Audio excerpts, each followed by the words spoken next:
Good morning, good evening, and good afternoon, everybody. My name is Peter Koluzny, and I will be your instructor during this free view lecture. And the topic for today is going to be Ike Version 2. So specifically, what I will be trying to show you here is going to be how to build a site-to-site VPN connection between two iOS routers when IKEv2 is going to be used for negotiation. And we will take a look at so-called flexible VPNs, which extensively use a tunnel interface paradigm for the configuration.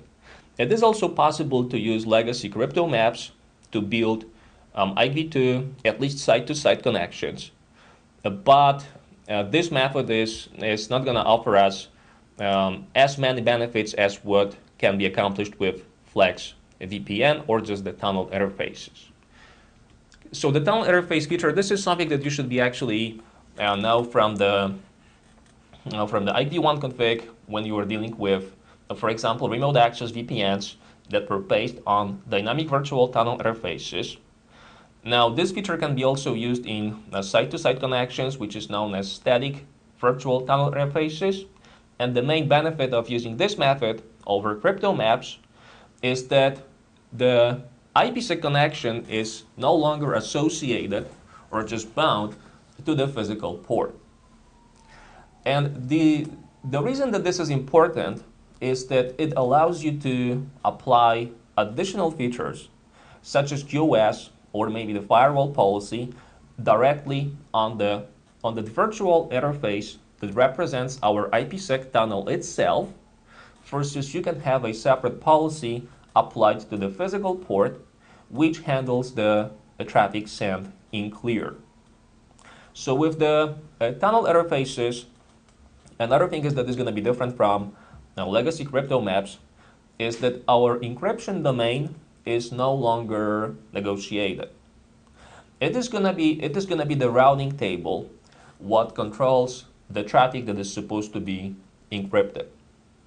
And the logic here is that whatever the router is going to send to that virtual tunnel interface is going to be encrypted, versus whenever a packet is to be sent in clear, to the physical port, it is going to be sent in clear.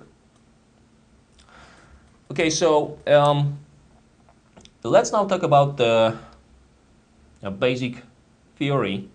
I just want to quickly discuss the Ike Version 2 negotiation, because this is something that I will be, there is actually one feature that I will be using here in the demonstration.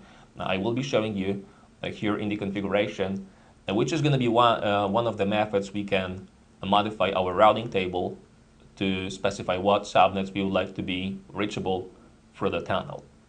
And this is going to be part of this negotiation here. So there are going to be just two phases, two rounds of exchanges, which total to 4 messages in IKEv2, versus what we had in IKEv1. We had either aggressive mode in phase 1, which were 3 messages, or if this was main mode, we were dealing with 6 messages, and then the peak mode exchange, some additional messages following our phase 1. Now here, as I mentioned, there are going to be just 4 messages total. 2 messages are going to be used to establish our connection, a so-called IKSA, that is used to protect Ike authentication exchange. Now the IKSA init exchange, so the first 2 messages, as you can see on this drawing here, the initiator is going to be sending a so-called IKSA init request packet, which contains our policy. So this is going to be, this is what's known as our Ike proposal, the Diffie-Hellman group, hashing or just integrity function, and encryption functions. Then the responder is going to reply with the IKSA init reply message, sending its own policy. And once the devices agree on the policy being used, the Diffie-Hellman exchange is going to be performed, and this Ike tunnel is going to be built. So this basically means that a subsequent negotiation, which is called Ike authentication, is already protected by this IKEv2. And in the second negotiation, we see there's a couple of other elements being exchanged apart from the policy that we will use to protect our data plane in IPsec, so our transform set, which is going to be the security protocol, integrity function, and encryption function. We also exchange information about the traffic selectors, which is an equivalent of proxy access list, and Ike identities are exchanged as well. So for virtual tunnel interfaces, at least for site-to-site connection, the traffic selectors, as we will see, this is going to be basically everything. The devices will say that whatever, no matter what is going to be the packet that is sent to the tunnel interface, it is supposed to be encrypted. So there are going to be two tunnels when the process is finished. So after Ike authentication is finished, there is going to be a so-called child SA that is created. So at a high level, this is going to look like that. We will start with this Ike SA init exchange, which is once again used to create a connection that will protect a subsequent negotiation. So when this exchange is done, this is what builds our phase connection, our first tunnel, which is called IKEv2. And here is where the second negotiation is performed, but this one is obviously already protected by the functions negotiated in IKEv2 init. Now when this second exchange is done, this is what is going to be used to derive our second connection, second secure connection, known as a child SA. So this is going to be the second tunnel. This was the first tunnel. This is going to be the second tunnel called child SA, which is used to protect the data traffic. So these are going to be our security associations. And this is basically an equivalent of IKv1, ESP, actually this is going to be inbound and outbound. And now depending on what protocol was negotiated in phase 2, in the Ike authentication I should say, this is going to be either ESP or authentication header here. So this is how the negotiation is going to look at a high level. And obviously, as I said, this child SA, it is used to protect our data plane. Now, during this second negotiation, so Ike authentication exchange, depending on what type of tunnel or what type of VPN we are trying to build, or if this is a site-to-site connection, if Ike authorization was essentially enabled, there is going to be one additional exchange that is not shown on this diagram here, which is called mode configuration. So this is something that you should be already familiar with from remote access VPNs in IKv1, when there was one additional phase or just exchange taking place between phases 1 and 2, which was called phase 1.5. And this is where we were performing extended authentication, when we were pushing the policy to our client and performing reverse route injection. So this phase 1.5 is now kind of like built in to Ike Version 2 as standard. It is now part of the standard, and it can be also enabled. And this is something that you will enable by configuring Ike Version 2 authorization. So Ike Version 2 authorization is mandatory if one of the devices is configured to ask for an IP address. So this is going to be an example of a hub and spoke topology. One of the devices acts as a client, one acts as a server. And the client is asking the server for an IP address that is going to be assigned to its tunnel interface. Then the authorization is optional for site-to-site in IKev2, but it can be enabled. And this is something that I will be also showing you during this session. One potential advantage of using the Ike authorization or just mode configuration in general for site-to-site connections is going to be the ability to use a feature known as Ike Version 2 routing. So Ike Version 2 routing is one of the methods of controlling our encryption domain in IKev2 when flex VPNs are being used. So we will take a look at this in the example here. Okay, but before I show you the configuration, let's quickly talk about let me quickly show you the topology here we will be using during this demonstration. It is a really simple topology with just two iOS devices.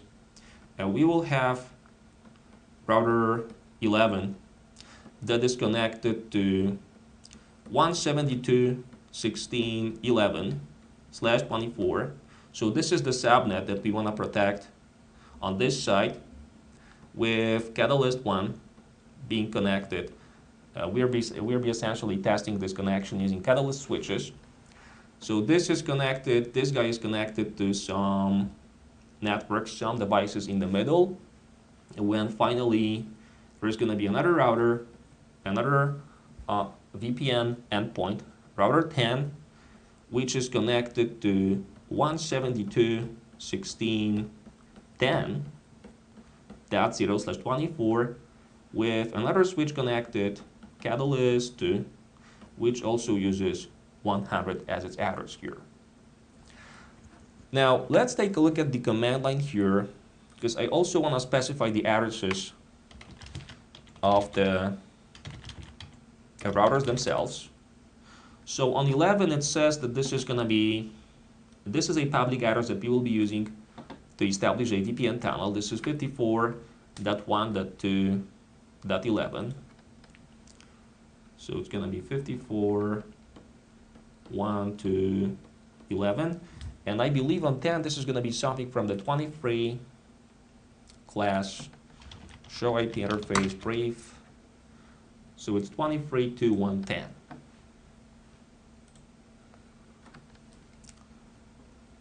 So this is going to be the physical of 11.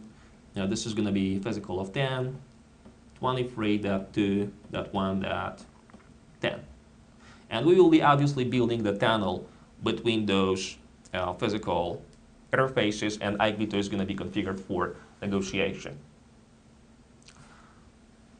Okay, so on the command line here, now let's start our configuration on router 11. Now we will have to think about a couple of components or just elements that are needed to configure an IKev2 VPN, which is going to be for this Ike SA Init Exchange. We will definitely have to define our policy. And for the policy itself, so our cryptographic functions, we will need to specify our proposal. So the proposal is something that is going to be nested in the policy. And then we will also have to define our ISACAMP, or just IKev2 profile, which is where we will specify our match identity statement, define the authentication method, which is no longer negotiated in IKev2. Authentication method is statically configured. And this is where we will also define our credential store in the IKev2 profile. So this is what we will need for Ike SA Init Exchange. For Ike authentication, we will have to specify our authentication credentials, transform set. Then the transform set is going to go to the Ipsec Profile, which is also going to call out our IKev2 profile. And finally, the Ipsec Profile is going to be applied to our tunnel. Okay, so let's go ahead and start with the proposal here. Crypto IKev2 proposal.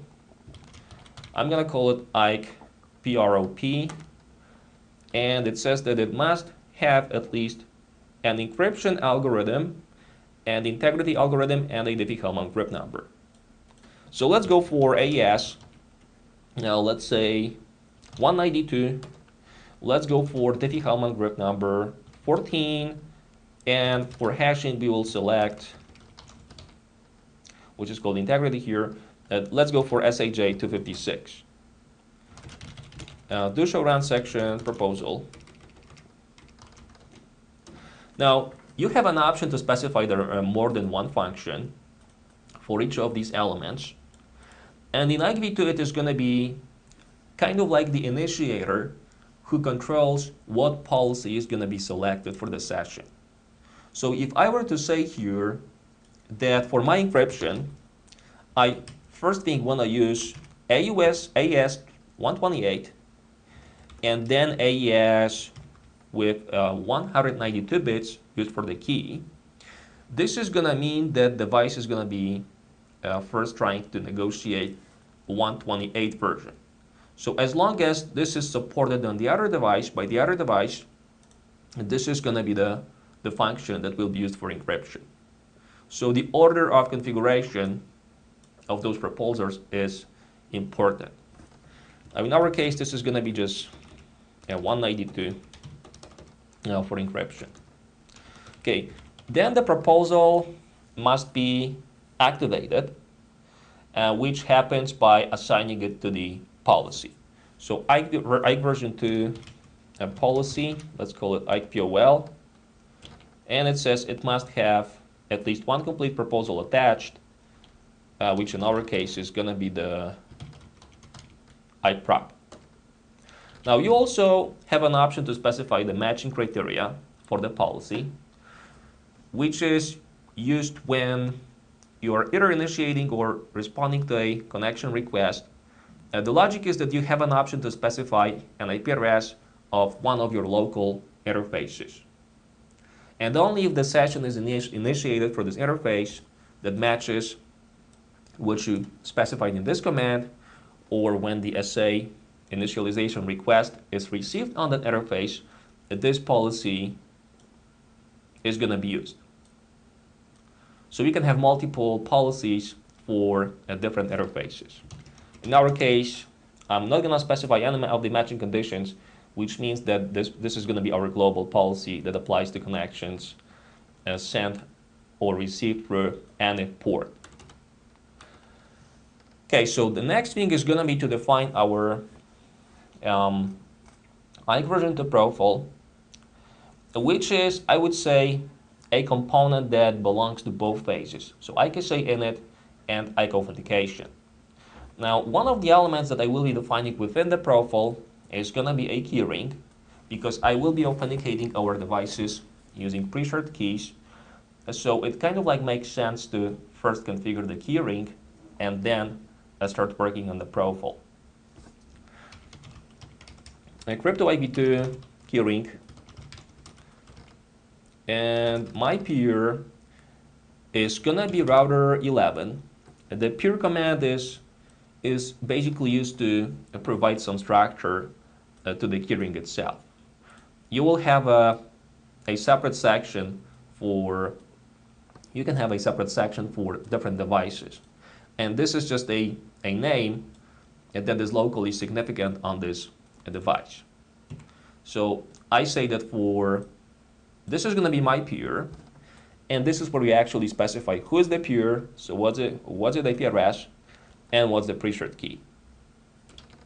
So my peer is it's going to be router 11, which is now 54.1.2.11.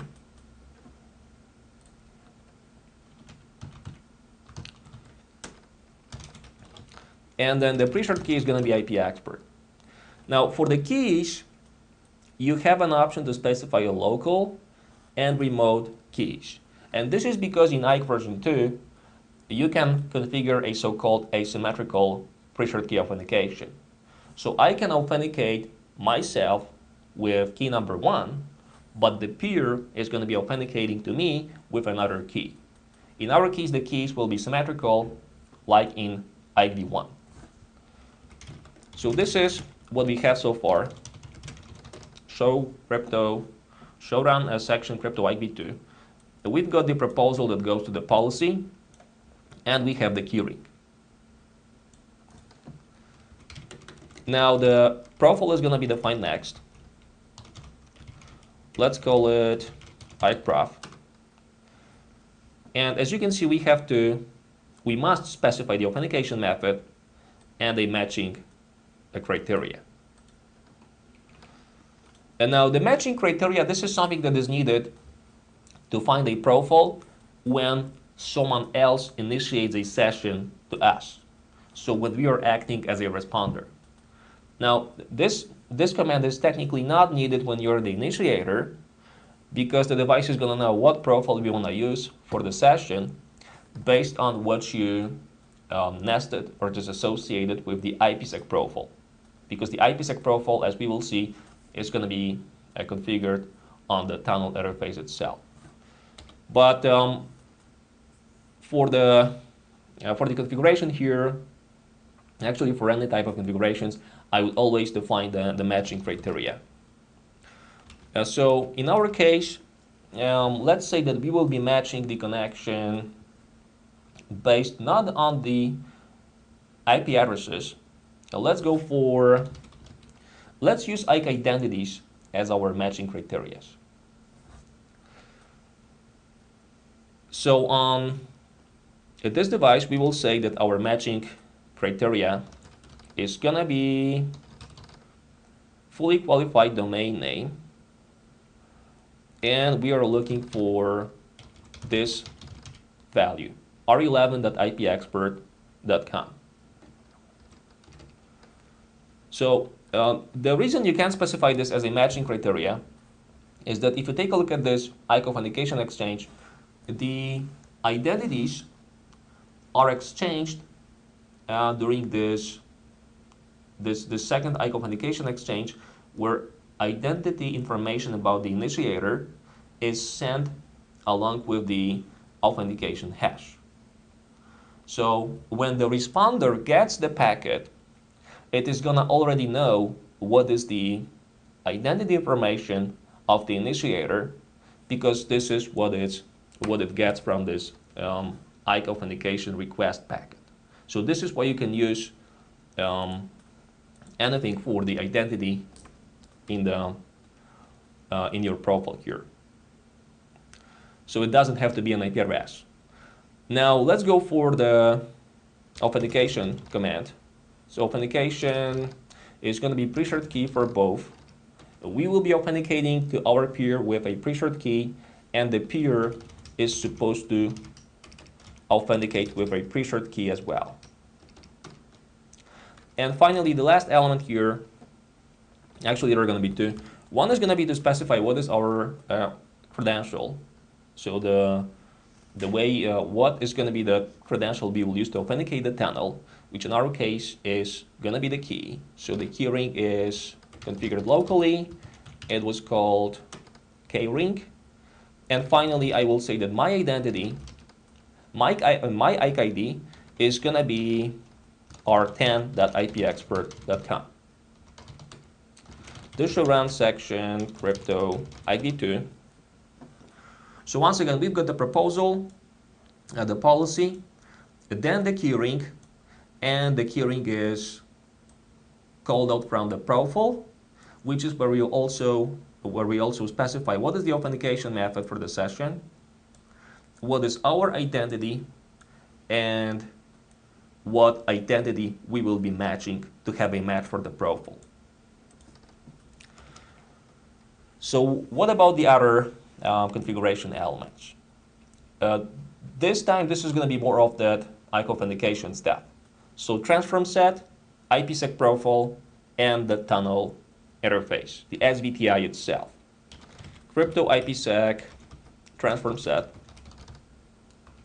Let's go for triple DS and SAJ. Then transform set must be configured, must be nested in the Ipsec profile, because we will be using the tunnel protection feature. So this is going to be the static virtual tunnel interface configuration, or just a flex VPN in IKEv2, and we have to define our Ipsec profile so we can use the tunnel protection command on the interface itself. So crypto Ipsec profile And this is where my transform set goes, set transform set, along with my Ike Version 2 profile. And now the tunnel, let's go for 101 as the number here. And we need to specify what is the subnet that is going to be assigned to the tunnel network, as the tunnel network, which is, let's go for 172, 101, 101, 10 for router 10. Then my tunnel source is my physical interface. My tunnel destination is gonna be what we have configured in the keyring. This is my tunnel destination. So the physical address of router 11. Then the tunnel mode is IPsec IPv4. So I'm changing the encapsulation from the default GRE to be SVTI to be IPsec encapsulation. And then tunnel protection, this is my IPsec profile, IPsec profile.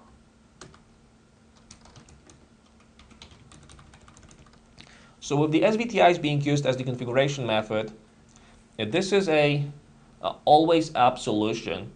The SVTIs, they are always up.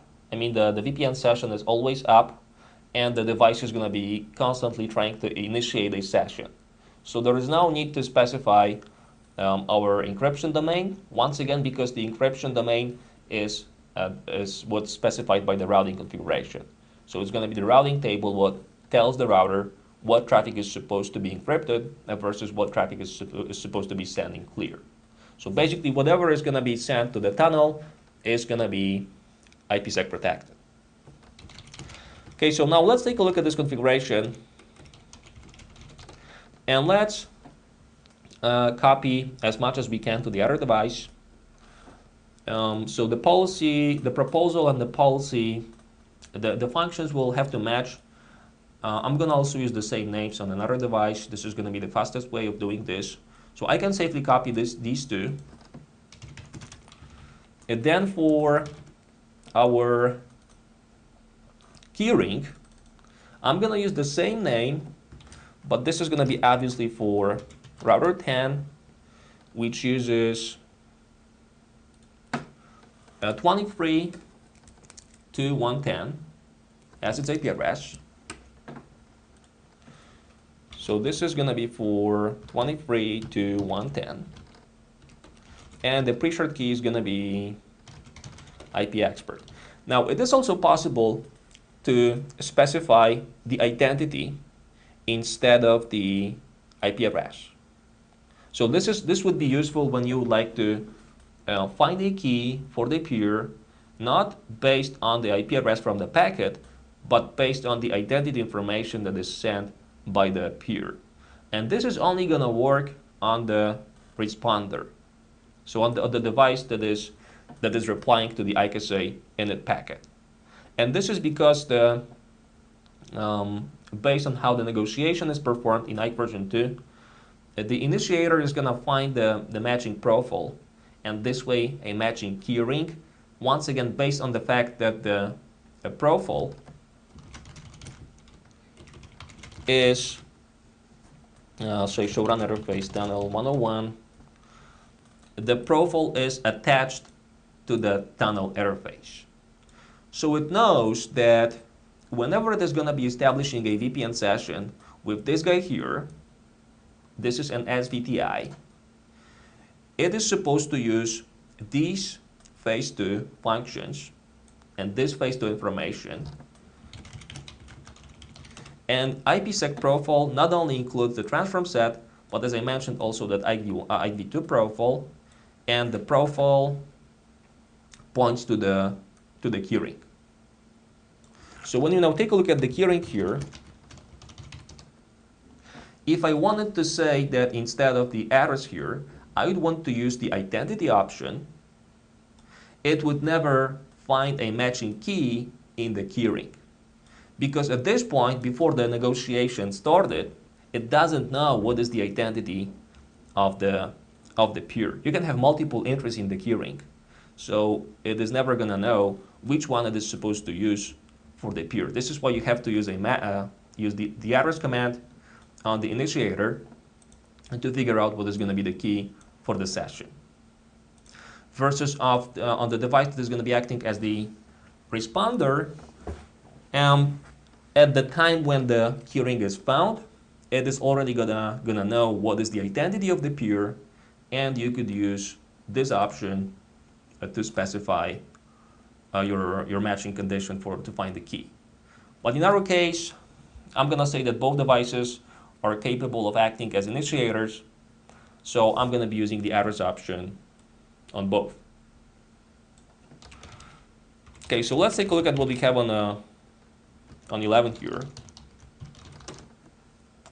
So we've got the proposal, we've got the policy, and we have the keyring. Now the next element is going to be our IKEv2 profile. So let's use the same name. Match identity in this case is going to be FQDN of router 10. So r10.ipexpert.com, because this is what we set as identity on this side. Then these three commands, I can safely copy them and paste, versus our identity is gonna be also type of FQDN, but it's gonna be r11.ipexpert.com. Okay, what about the Ipsec Elements? So transform set, profile, this stuff is going to be the same. I was using the same names for the security components on 11, so I can copy this and paste. The names also match. And finally, the tunnel interface. So the subnet is going to be definitely the same. It's going to be address that is going to be different. This is going to be the same because it's also gigabit Ethernet 0/0 on 11. This is the same. This is something that we must change, and we can copy the profile, the protection. So interface tunnel 101, IP address 172.101.101.11, tunnel source, my gigabit Ethernet interface, tunnel destination is, what do we have in the keyring here? We've got 23 to 110. Tunnel mode IPsec IPv4, and tunnel protection IPsec profile, this one here. Okay, so one syslog message that you can see was generated by the router. It says that the line protocol came up on tunnel 101. So let's take a look at the verification commands. Show crypto IKEv2 session. And in this case, we see that the session is, the tunnel was established. We've got actually two tunnels negotiated so far. We have one tunnel that is the equivalent of that IKEv1 management session. So this is something that is used to protect Ike Authentication Exchange. And we also have one additional, it says child SA, which is basically two individual ESP tunnels.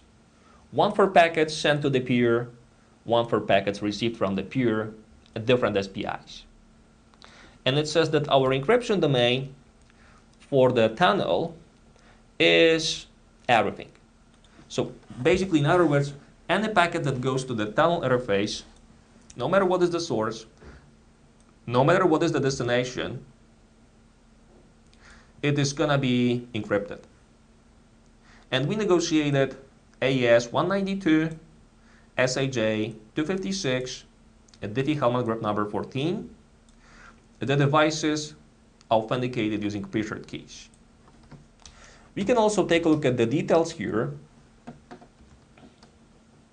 And this is going to tell us that in this case, we were the initiator, so we initiated the connection. The DPD was not configured, and there was no NAT between the devices, and the identities are these two. Finally, these are the functions used to protect our data plane. Okay, so now the question is, we should see a similar output here on the other device. The status is ready. Now the question is, with this configuration, what traffic will be protected between the devices? So this is our topology here, and I said that the goal is going to be to protect this subnet behind router 11 and this subnet behind router 10. And since we are using these virtual tunnels, this means that the encryption domain is once again not controlled by any type of access list, which is negotiated, because the devices essentially negotiate everything. It is the routing table which is now responsible for telling the router what packets we would like to protect. So if I say show IP route, at this point, there's a bunch of the routes here, but we don't have a route for 172.16.11. We don't have a route for this one. The only route we have for the tunnel is the tunnel subnet. So if you take a look at the phase 2 counters, at this point it says that no packets were exchanged. But if I were to reach the tunnel address of my peer, so if I were to ping 172.101.101.11, we should see that this traffic is sent through the tunnel based on the fact that this is a tunnel network. This is a subnet that is defined on the tunnel interface, so the traffic sent to this subnet is going to be sent through the tunnel. So this stuff is encrypted. Okay, but as I said, the goal is going to be to encrypt the traffic between those two subnets. So there are actually three methods we can use to accomplish this with SBTIs. One is going to be the simplest solution, which is to use static routes. The other one is going to be to use dynamic routing protocols. So something that we will enable among other interfaces, also on the tunnel itself. And finally, the third method, probably the most interesting one, is to use one of the Ike authorization features called, or just one of the mode configuration features, I should say, called IKEv2 routing. So with this first option, with the static routes, this is going to be a straightforward configuration. On 10, I will simply add a route for 172.16.11/24, where I will say that this is supposed to be sent to the tunnel. You could also specify an IP address of 11, but this is a point-to-point tunnel interface. It doesn't really matter if I specify the interface or the next hop. And then on 11, we would create another route here. So 172.16.10/24 via the tunnel. And when I now try to ping, now let's actually go to the switches here. So from cat1, I will be trying to reach, cat1 is connected to 11. So I will be trying to get to this guy here, which is 172.16.10.100. 172.16.10.100, and let's send 50 packets. Show crypto session details. So we see now that 55 packets were protected. You can also use the show crypto IPsec command, show crypto IPsec SA, and it is going to give you the same output here. Okay, so this was the first method, the static routes. Let's now go ahead and remove those. And we will configure a routing protocol over the tunnel. So let's go for OSPF as an example here. IP OSPF, process number 1, area is going to be 0.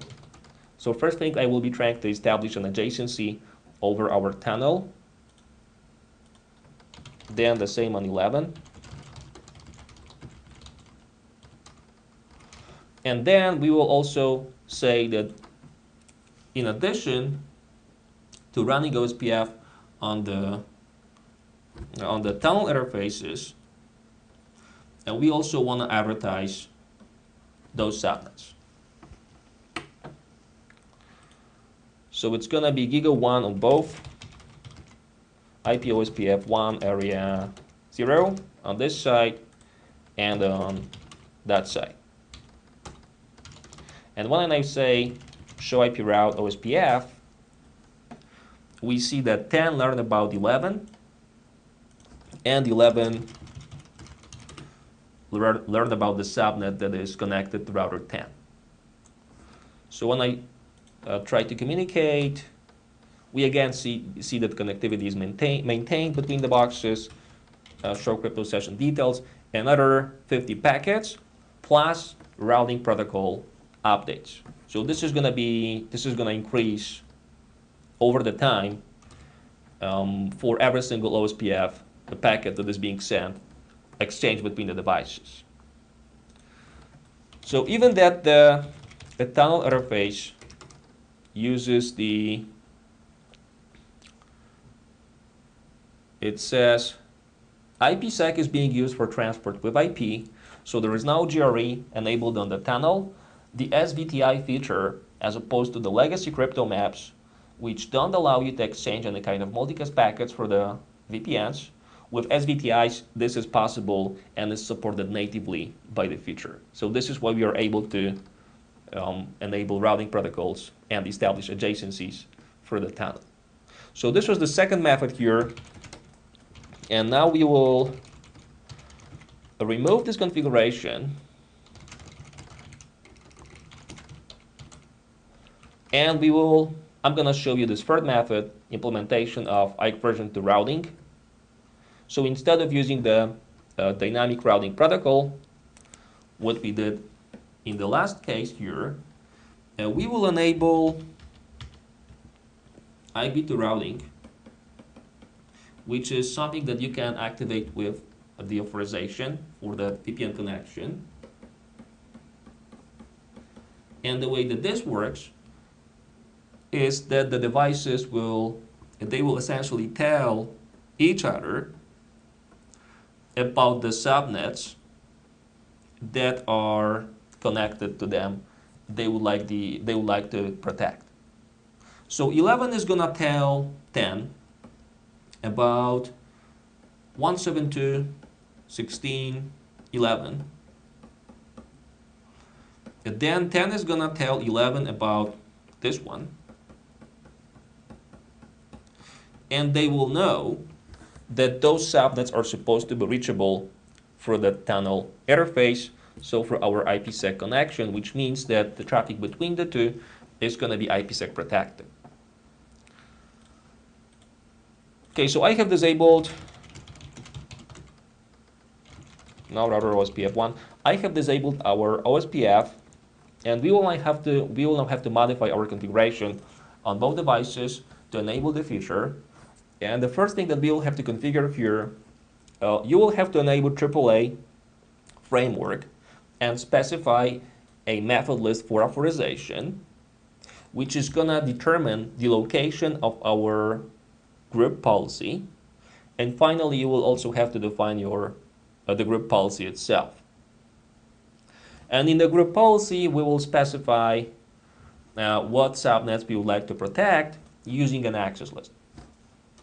So AAA in the model, and then a method list for authorization. And this is going to be the network service specifically.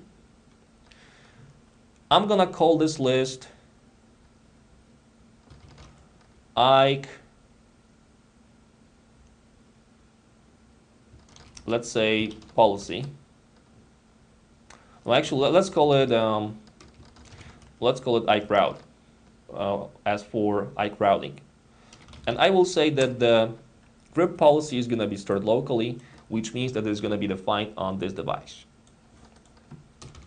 So now for the policy, as I said, we need to define an access list, and we can use a standard access list where I'm going to say that we want to protect packets at the subnet that is connected to us. So the subnet that they want to tell the other end is 172.16.10/24. Then crypto IKEv2 authorization command, which is used to specify the policy, and the name for the policy is IKPOL. Excuse me. So here is what we can set in the policy. In our case, this is going to be the route command, what I will be using here to enable Ike Version 2 routing. And I'm going to say that we will be telling our peer about the subnet that is connected to us that is defined by this access list number 10. Now I will also say that whenever the peer is telling me about subnets connected to him, I will be accepting them, so I will be adding them to the routing table, and I'm gonna tag them with, let's say, value 10, versus on the other side, let's copy this. Now let's copy the model and the method list. Access list is gonna be 11 here. Permit 172.16.11/24. And then in the policy, also called IKPOL, and we will also say that we want to send information about the subnets, about our subnets, but when we are going to accept routes from the peer, we will tag them with value 11. So essentially what I'm trying to do here is that when 11 gets the route from 10, it is going to tag it with 11, versus 10 is going to tag it with 10. So this is going to be useful for any type of situations when you're running a dynamic routing protocols with your inside devices, and you want to advertise those prefixes learned using IKEv2.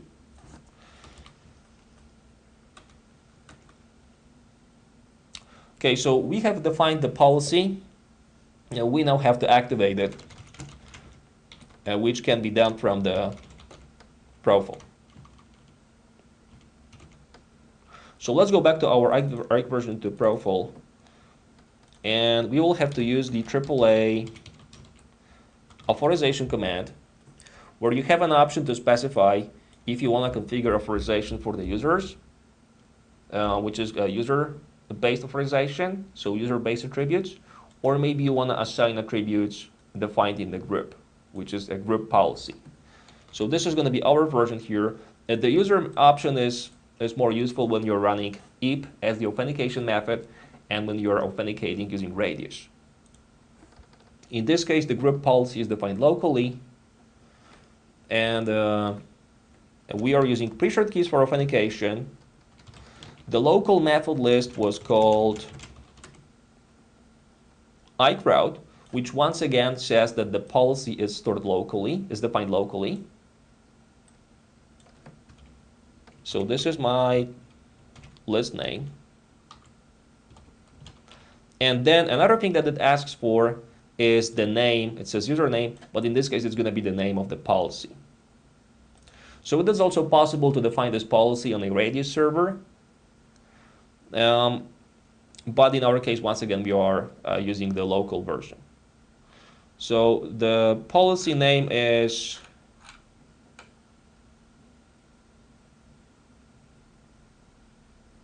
IKPOL.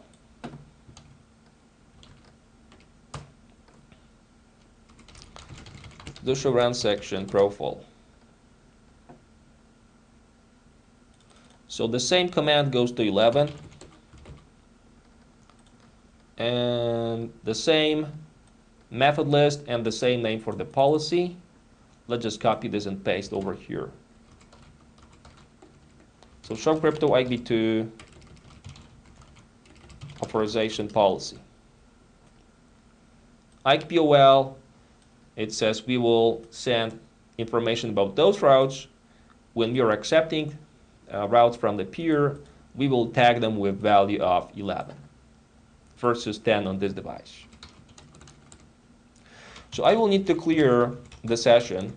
The devices will have to renegotiate the connection, the tunnel, because now, in addition to performing a regular Ike authentication exchange, they will be also using those configuration mode messages.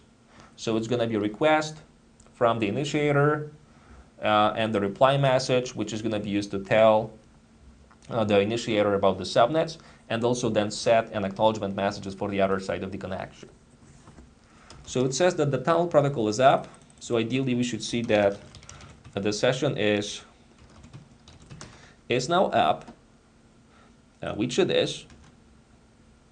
So this stuff shouldn't change from the previous configuration. The only thing that is different now is that section of this output, remote subnets, which tells me that I learned about 172.16.11/24 versus 11. I learned about a subnet that is connected to router 10.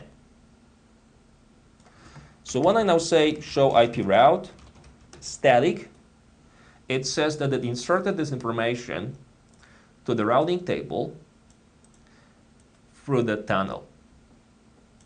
So it's kind of like an equivalent, this IKEv2 routing feature, this is kind of like an equivalent of, I would say, split tunneling and reverse route injection in IKEv1, because those routes, they are injected to the routing table as static routes.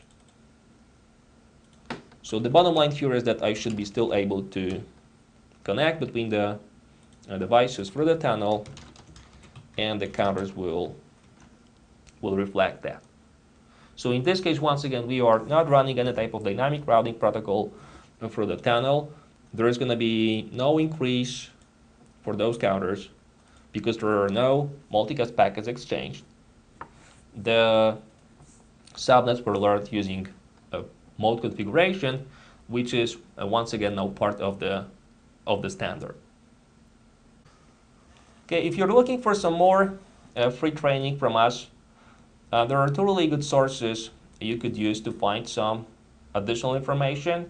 This is going to be our account on YouTube and our technical blog, so on iPexpert.com. For any type of promotions and news and other information about our company, maybe some of the new products or the upcoming lectures, you can find us on Facebook and Twitter.